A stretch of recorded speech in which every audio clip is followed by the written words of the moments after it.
আল্লাহর নবী বলেন, আয-যুলুমু যুলুমাতু ইয়াউমাল কিয়ামাহ, জুলুম অত্যাচার নির্যাতনকারীরা কিয়ামতের ময়দানে ভীষণ জুলুম ভোগ করিতে হবে, আযাব ভোগ করিতে হবে। আমার নবী হেঁটে যাবেন, আল্লাহর কসম আমার নবী সুপারিশ করবেন না। আল্লাহ তাআলা বলবেন, যাকে আপনার পছন্দ সুন্নত অনুযায়ী চলেছে ওই নবীর উম্মতরে আপনি বাঁচান। কিয়ামতের ময়দানে সব মানুষগুলো নাফসি নাফসি করবে, ঠিক কিনা জোরে কর? ওই দিন মানুষগুলা বেতাল হয়ে যাবে, পাগল হয়ে যাবে। তামার জমিন উম্মত বলবে পানি পানি, আর এক গ্লাস পানির জন্য মানুষগুলা বেহুশ হয়ে পড়বে। ওই সময় মানুষগুলা বেতাল হয়ে যাবে, কেউ আপন না। আপন আপন যিনি তিনি আছেন সোনার মদিনায়, আমার নবীর এখন চিনি না। যদি বলি বাবা টুপিটা মাথার দাও, কয় ভালো লাগে না। এই কারণে আমি বলি আমার টুপি দিলে না দিলে আমার লজ্জা লাগে, আর ওই বন্ধু বলে টুপি না দিলে বলে তার লজ্জা লাগে। কথা ঠিক কিনা জোরে কর? মুসলমান ইমানদার, মেসওয়াক আমি না করলে আমার খারাপ লাগে, ওই লোকে মেসওয়াক করলে বলে তার কাছে খারাপ লাগে। আমার কাছে পাঞ্জাবি না পরলে খারাপ লাগে, ওই ব্যক্তির পাঞ্জাবি গায়ে দিলে বলে খারাপ লাগে। যেরকম ঠিক কিনা? আমার কাছে রাস্তার ডাইনে দিয়ে হাঁটলে নবীর সুন্নতের ভালোবাসা লাগে গো, মজা লাগে। ওই লোকটা বাম দিয়া হাঁটতে বলে মজা লাগে, শয়তান খুশি হয়। যেরকম ঠিক কিনা? মুসলমান ইমানদার, ওয়ালা তাহিনু ওয়ালা তাহসানু, তোমাদের কোনো ভয় থাকবে না, চিন্তা থাকবে না। মুসলমান, কিয়ামতের ময়দানে জিহাদকারী যারা এক ময়দানের মধ্যে দাঁড়ায় যাবে, তাদের পায়ের মধ্যে আল্লাহ তাআলা জান্নাতের খরম দিয়ে দিবেন। খরম চিনেন কিনা? আগের মুরব্বী বাবারা, মহিলারা পায়ের মধ্যে বুড়া মুরব্বীরা খরম ব্যবহার করছেন। যারা জিহাদ করেছেন তারা আল্লাহর কাছে প্রেমিক হয়ে গেলেন, প্রেমিক বান্দার কোনো ভয় নাই। আর যারা নাকি জিহাদকে ঘৃণা করেছেন, জিহাদের ময়দানে যায় নাই, রাসূলের আদর্শ ভালোবাসা যাদের মধ্যে নাই, কিয়ামতের ময়দানে তাদের পায়ের মধ্যে কোনো মোজা আর কোনো খরম দেওয়া হবে না, মাথার মধ্যে ছাতাও দিবে না। যারা জোহর নামাজ আদায় করে মাথার মধ্যে ছাতা দিয়া দিবে, সামিয়ানা। ওই ছাতার ভিতরে কমপক্ষে 1 লক্ষ নিচে 10 জন ইমানদার মুমিনেরা আপন ব্যক্তিরা দাঁড়ায় থাকতে পারবে। সুবহানাল্লাহ। ও আমার মাহমুদপুর পর্দার অন্তরালের মাগো, আপনি নতুন কাপড় পরে এখানে আসলেন। আজরাইল আলাইহিস সালাতু ওয়াস সালাম কখন জানি আয়েশা বলে, কুল্লু নাফসিন যায়কাতুল মাউত, তোমার সময় শেষ, তুমি মরে যাইবা, আর তোমার সময় নাই। এই সময় আজরাইল আমার সামনে আসিয়ে যদি হাজির হয়ে যায় আর যদি বলে, ওয়া ইন্নামা তুওয়াফাউনা উজুরাকুম ইয়াওমাল কিয়ামাহ, আমি পাগলের মতন হয়ে যাব, পেরেশান হয়ে যাব, আর আমার গলাটা শুকিয়ে যাবে। আমি বলবো, আজরাইল আবার একটু সময় দিয়ে দাও। আজরাইল বলবে, না না, তোমার আর সময় দেওয়া হবে না। আমার টাকার অভাব নাই, অট্টালিকা, সোনালী ব্যাংক, জনতা ব্যাংক, ইসলাম ব্যাংকের মধ্যে, যমুনা ব্যাংকের মধ্যে টাকার অভাব নাই।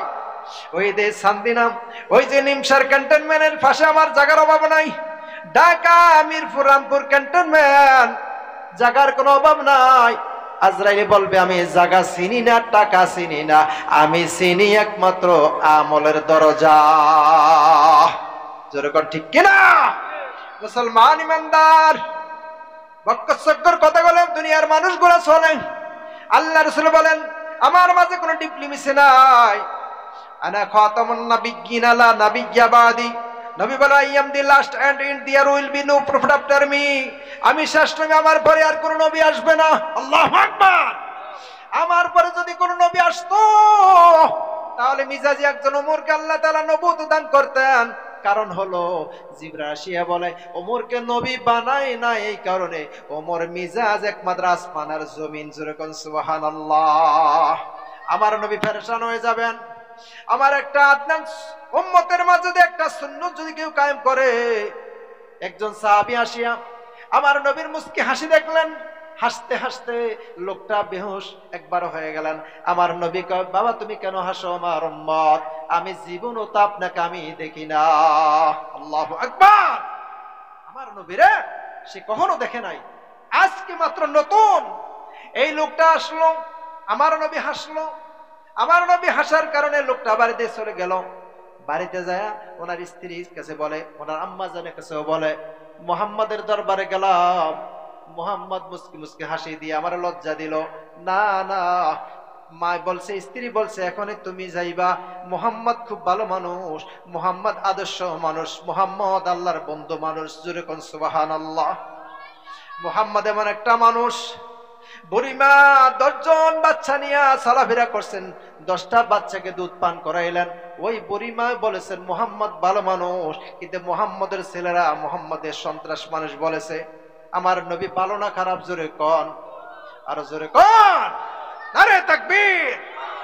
আমার রাসূল পয়গম্বর, আমার নবীজি সাক্ষী দিলেন, ওই যে বুড়ি আমাকে ভালোবাসেন। বুড়ি একদিন প্রশ্ন করলো, মুহাম্মদ তোমার সবাই খারাপ বলে, আসলে তুমি কার বন্ধু, কোথায় থেকে তুমি আসলা? আমি আনা খাতামুন নাবিয়্যিনা লা নাবিয়্যা বাদি। বুড়িমা, আজকে বাসন মনে আমার শেষ হয়ে যাবে, বিকাল বেলা বাসনটা, এই কারণে কবি বলছে, I am the last and in there will be no prophet after me, the best among you those who teach the Quran, I am sufficient for them. First difference between two word. English দিয়ে যদি কথা বলা হয়, ঘন্টার পর ঘন্টা হাদিস গুলা বলা হবে, হাদিস দিয়েও ঘন্টার পর ঘন্টা চলে যাবে। কোরআনুল কারীমের মায়ার নবী বলেন, আমার কাছে যখন বললেন, জিবরিল এসে বললেন, লিয়াকুদি আলাইনাল মালায়েকাতা, ফেরেশতারা হাসরের ময়দানে নবীর উম্মতের মায়ায় হাত তুলিয়া কান্না শুরু করে দিবেন। আমার একটা উম্মত যদি জাহান্নামে চলিয়া যায়, ফেরেশতারা আমার নবীর দরবারে আসিয়া হায় আফসোস করবেন, আফসোস করবে, ঘোষণা দিবেন। আমার নবী তালাশ করবে আমার উম্মতের মাঝে কোনো কিছু দলিল আছে কিনা। আর এস দলিল সিএস খতিয়ান গুলা টোকাইবেন, আর এস সিএস সব খতিয়ান যখন টোকাইবেন, একটা খতিয়ান পাওয়া যাবে জীবনে একবার বিসমিল্লাহর মাঝে আসিল। জোরে কোন সুবহানাল্লাহ, আর জোরে কোন সুবহানাল্লাহ। ওই বান্দা নামাজ পড়তো না, রোজা রাখতো না, কিছু করতো না। ওই বান্দা শুধু সর্বসময় বিসমিল্লাহির রহমানির রহিম বলিয়া খানা শুরু করলেন, জমিনের মধ্যে পদার্পণ করলেন, ব্যবসা বাণিজ্যের মধ্যে যাইলেন, গাছ কাটলেন বিসমিল্লাহ বলিয়া, গাছ বাজারও নিছেন বিসমিল্লাহ বলিয়া, গাভীর মধ্যে দুধ আহরণ করছেন, দুধ দোয়াইছেন বিসমিল্লাহ বলিয়া। প্রত্যেকটা বিসমিল্লাহ দিয়ে আল্লাহ তাআলা আসমান এবং জমিন ভরপুর করিয়া, বরকতময় করিয়া উম্মতদের মাঝে দিয়া দিছেন। ইতিমধ্যে কিয়ামতের ময়দানে 70,000 ফেরেশতা নতুন করে আসবে। কত হাজার? জোরে কোন। ওই যে সকালবেলা সূরা হাসর তেলাওয়াত করা হয়, যারা ফজরের নামাজ পড়ে ঘরে অথবা মসজিদে, বাড়িতে অথবা মসজিদে, যারা নামাজি তারা নামাজ ছাড়ে না। কথা ঠিক কিনা? জোরে কোন। ও মুসলমান ইমানদার, যারা নামাজ পড়ে তারা সূরা হাসর তেলাওয়াত করে, যারা নামাজ পড়ে না তারা সুবহানাল্লাহ পড়ে না, সূরা হাসর তেলাওয়াত করে না। জোরে কোন ঠিক কিনা? সুবিধাবাদ জিন্দাবাদ আছে কিনা? সূরা হাসর তেলাওয়াত করছি, মৃত্যুর আগে শেষ সূরা হাসর তেলাওয়াত করছে। আল্লাহ নবী বললেন, জীবনে সকালবেলা যারা সূরা হাসর তেলাওয়াত করে গো, 70,000 ফেরেশতা আসলো। আবার মাগরিবের নামাজের পরে বললো 70,000 ফেরেশতা আসলো। সকালবেলা যে ফেরেশতা আইলো, বিকালবেলা আর আসে না। আগামীকাল আবার ফজরের পরে যেই সূরা হাসর তেলাওয়াতের কারণে 70,000 রহমতের ফেরেশতা আসলো। আগের দিনের কোন ফেরেশতা একটাও আসবে না। জোরে কর আল্লাহু আকবার। আবার মৃত্যুর যখন ঘটনা ঘটলো, জিবরাইল আজরাইল জানায় দিলেন, আজরাইল তুমি কোথায় যাও? এই লোকটার বয়স হয়ে গেল 100 বছর, এখন আমি যাইতেছি। লোকটা এখন মাত্র মাগরিবের নামাজ পড়ে। ওই সময় সূরা হাসর টান দিলেন, হু আল্লাহুল্লাযী লা ইলাহা ইল্লাহু। আল্লাহ। আজরাইল আসিয়া ডাক দিলেন, সময় শেষ। কুল্লু নাফসিন যায়কাতুল মউত, সময় শেষ। আল্লাহু আকবার কইতেন না? মাগরিবের নামাজ পড়িয়া বুড়া বাবা 100 বছর বয়স। ইমাম গাজ্জালি বলতেছেন 100 বছর বয়সের মাঝে ওই সূরা হাসর তেলাওয়াত করা মাত্র জীবনের শেষ।